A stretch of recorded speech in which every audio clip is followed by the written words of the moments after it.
I got to know how to get better at what I do. So, what makes a controller better?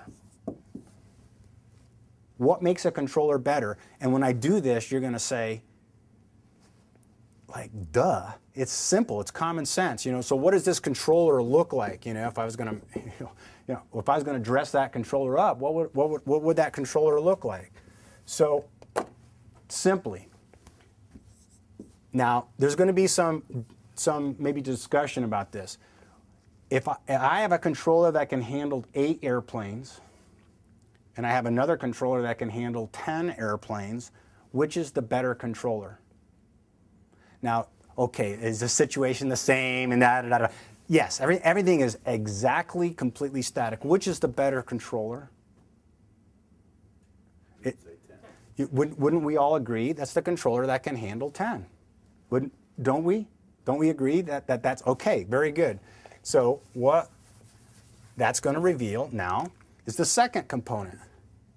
If I have a controller that can handle 10, and a different controller can handle 10, and this person subordinates to this many tasks, and this person can subordinate to this many tasks, which is the better controller? The guy or the gal that can handle more, right? Now, the final piece to that, this is existential and reverse engineering. If I have 10 and 10, and they handle the exact same amounts of subordination, but this controller takes 8 moves to do it, and this controller takes 4 moves to do it, which is the better controller? Is it rocket science, folks, that we figure this out?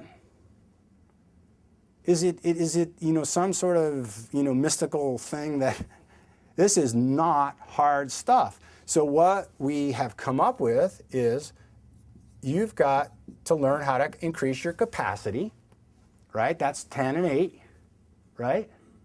You've got to learn how to increase your awareness, because what we're going to learn in the next segment is your awareness is directly related to the amount of tasks you are doing. So if I increase my tasks, just like a computer, you have these tasks, and they perform these things in order, in a preset order. However, we as humans now, we get to select which ones we want to do and in what order. Right? Which is why when we get busy, they say, hey, I'm going to use more vertical separation here, right? We're going to protect ourselves. So am I making sense here? So my awareness goes up. And then the final thing is the economy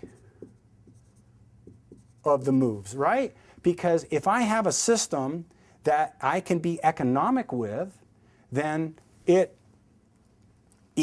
has less impact on the system. Right? That's where the concept, people say, do things in your own airspace. Why? Now see, that's existential reasoning and reverse engineering 101. Somebody says to me, do things in your own airspace. And I say, why? That's why.